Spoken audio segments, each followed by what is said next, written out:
Di sebuah desa terpencil yang dikelilingi hutan lebat, tinggal seorang perempuan tua bernama Sumi. Wajahnya keriput, tubuhnya bungkuk, dan matanya sayu. Warga desa menjauhinya karena penampilannya yang menyeramkan dan kebiasaan berbicara sendiri.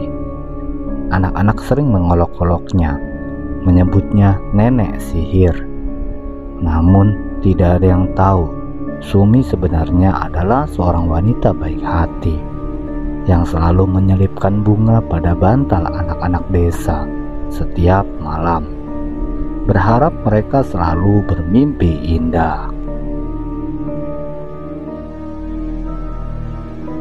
Sumi adalah seorang janda yang ditinggal mati suaminya puluhan tahun lalu. Ia pernah memiliki seorang anak, namun anaknya meninggal karena demam tinggi. Setelah kehilangan anaknya, Sumi menjadi lebih pendiam. Ia bertahan hidup dengan meramu obat herbal dari tumbuhan hutan. Namun semakin lama warga desa mulai takut padanya, menuduhnya sebagai penyihir. Ketika wabah penyakit menyerang desa, kematian banyak anak-anak membuat warga semakin membencinya. Mereka menuduh Sumi sebagai penyebab kematian tersebut. Suatu malam yang dipenuhi kemarahan, warga datang membawa obor, menghancurkan gubuk Sumi, mengusirnya ke dalam hutan tanpa belas kasihan. Sumi terpaksa berlindung di dalam hutan, kelaparan dan sakit. Di tengah kegelapan dan suara binatang buas, Sumi hanya bisa merintih. Tubuhnya semakin kurus, tulangnya terlihat jelas di balik kulitnya yang keriput. Pada suatu malam, badai datang. Tubuhnya yang lemah menyerah. Sumi meninggal sendirian tanpa ada yang tahu atau peduli. Beberapa pencari kayu menemukannya dalam kondisi membusuk dan membiarkannya begitu saja.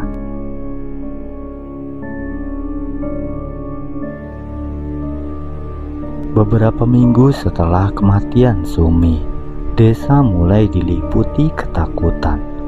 Pada malam hari, suara aneh seperti kepakan sayap besar terdengar dari hutan. Anak-anak mulai hilang secara misterius.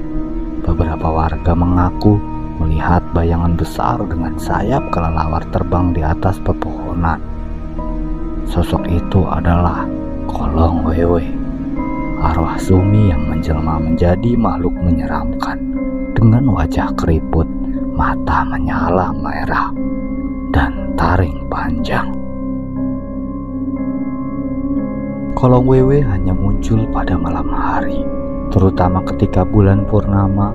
Ia mengincar anak-anak yang masih kecil, menculik mereka dan membawa mereka ke hutan. Beberapa anak yang berhasil kembali selalu menceritakan wajah mengerikan seorang nenek dengan sayap besar yang mencoba menyusui mereka dengan darah. Warga mencoba berbagai cara untuk mengusirnya, menaruh sesajen, menggantungkan daun kelor, namun sia-sia. Seorang dukun tua yang mengenal Sumi saat muda menyadari bahwa arwah Sumi tidak tenang. Ia menceritakan kepada warga kisah masa lalu Sumi dan mengajak mereka untuk melakukan ritual permintaan maaf dan doa. Malam itu, mereka menyalakan obor di tepi hutan dan membaca doa bersama. Namun saat ritual berlangsung, Kolong Wewe datang dengan amarah. Suaranya menggelegar, menuduh mereka sebagai penyebab kematiannya. Dukun itu berbicara pada Kolong Wewe, menyebutkan nama Sumi dengan lembut, mengingatkan kenangan indah masa mudanya. Perlahan Kolong Wewe berhenti mengamuk. Sosoknya memudar, Matanya yang merah menyala berubah menjadi tangis. Dengan suara lirih, ia berkata, "Aku hanya ingin mereka tidak sendirian seperti aku." Bayangannya perlahan menghilang, menjadi kabut menyatu dengan angin malam.